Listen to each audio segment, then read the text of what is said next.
Hello বন্ধুরা, কেমন আছো তোমরা সবাই? আশা করছি সবাই খুব ভালো আছো। আর আমি মান্টি তোমাদের সাথে চলে এসেছি আরও একটা নতুন ভিডিও নিয়ে। দেখতে পাচ্ছ তো পকোড়া ভাজছি। হ্যাঁ, তো এই যে দেখো বড় বড় লঙ্কাগুলো বাজার থেকে নিয়ে এসেছিলো। এই লঙ্কার পকোড়া আমি ফার্স্ট টাইম খেয়েছিলাম। আমাদের এখানে মেলা হয়েছিল, সেই মেলাতে প্রথমে ভেবেছিলাম ভীষণ ঝাল হবে, কিন্তু খেয়ে দেখলাম যে ভীষণ টেস্টি। তো সেই কারণে ওকে বলে রেখেছিলাম যে বাজারে যদি কোনো সময় দেখতে পাও তাহলে নিয়ে আসবে।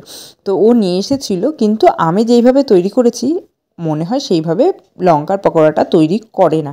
তো যাই হোক, আমি সেখানে প্রথমে যেটা করেছি সেটা হচ্ছে বয়েল করে নিয়েছিলাম। ভেবেছিলাম একটু শক্ত শক্ত থাকবে, ভাজার জন্য তা সুবিধা হবে। তো আমি এটাকে বয়েল করে নিয়েছিলাম সামান্য একটু নুন দিয়ে, কারণ যাতে টেস্টটা ভালো হয়। তো আমার এখানে দেখো সেদ্ধ হয়ে গিয়ে কিন্তু একদম চুপসে গিয়েছে, মানে যেরকম ফোলা ফোলা ব্যাপারটা ছিল সেটা কিন্তু একদমই নেই, একদম চুপসে গিয়েছে। আর সবুজ রঙটাও কিন্তু একদম কমে গিয়ে একটা ফ্যাকাশে সবুজ রঙের হয়ে গিয়েছিল, মানে পুরোপুরি একদম ব্লান্ডার করে দিয়েছিলাম। তো তারপরে যাই হোক, এখন নিয়ে এসেছে এভাবে বানাতে হবে। তো এখানে ব্যাটারের জন্য আমি নিয়ে নিয়েছি সুজি, সামান্য একটু ময়দা, বেসন, আর তার মধ্যে দিয়ে দিচ্ছি কালো জিরা, হলুদ, নুন, লঙ্কা, আর সামান্য পরিমাণ কিন্তু একটু চিনি, কারণ তাতে কিন্তু খেতে টেস্ট হয়। তো এবার আমি অল্প অল্প জল দিয়ে এটাকে ভালো করে ব্যাটারটা গুলিয়ে নিয়েছি। এই ব্যাটার গোলাতে গিয়েও কিন্তু আরেক সমস্যার পড়তে হয়, কখনো পাতলা হয়ে যায়, কখনো ঘন হয়ে যায়। ভীষণ ডিফিকাল্ট একটা কাজ, মানে ঠিকঠাক প্রপারলি না হলে কিন্তু একদম ঘন হয়ে যাচ্ছে, কখনো পাতলা হয়ে যাচ্ছে। তো যাই হোক, অনেক কষ্ট করে মোটামুটি একটা ব্যাটার তৈরি করে নিলাম। জানি না কীরকম হবে। তো যাই হোক, চলো এটা দিয়েই কাজ চালাবো। এবার কড়াইয়ে গরম করার জন্য তেল দিয়ে দিলাম। তেলটা গরম হয়ে গিয়েছে। এবার যেটা আমাকে করতে হবে সেটা হচ্ছে পুরো কড়াইটার মধ্যে তেলটাকে ভালো করে মাখিয়ে নিলাম, যাতে কিনা কোথাও লেগে না যায়।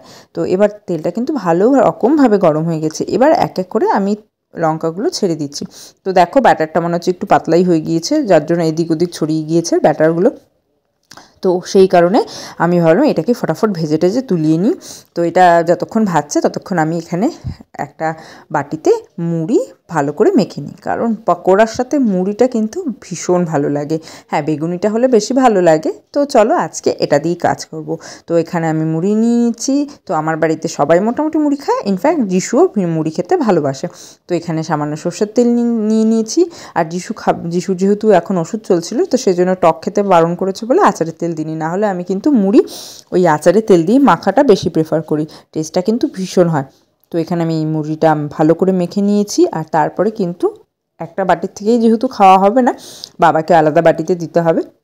আর বাবা কিন্তু চামচ দিয়ে মুড়ি খায়। হ্যাঁ, একটু শুনলে অবাক লাগলেও তাই হয়। তো এরপরে নিয়ে নিচ্ছি টক ঝাল মিষ্টি একটা চানাচুর, যেটা কিনা ভীষণ টেস্টি। চা দিয়ে তো প্রায় এমনি এমনি খেয়ে নেওয়া যায়। তো যাই হোক, এবার আমার কিন্তু মোটামুটি মুড়ি মাখা শেষ হয়ে গিয়েছে। আমি এটাকে মেখে টেখে সাইডে রেখে দেবো।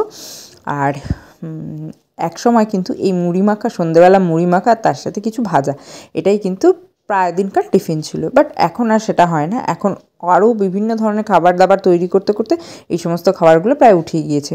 তো এই যে দেখো, এখানে কিন্তু আমি একটা ফার্স্ট যে পকোড়াটা দিয়েছিলাম সেটা কিন্তু তুলে আবার নতুন করে একটা দিয়েছি।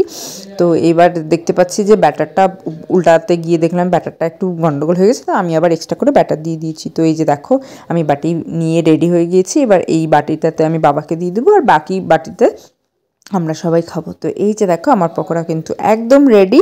আর তারপরে এক্সট্রা যে কয়টা ছিল সে কটা আমি কড়াইয়ের মধ্যে বসিয়ে দিয়ে কিন্তু ওদেরকে সার্ভ করে দিয়ে আসি। আর তোমরা কিন্তু জানাবে যে কার কার এই লঙ্কার পকোড়াটা খেতে ভালো লাগে। Tata, bye bye.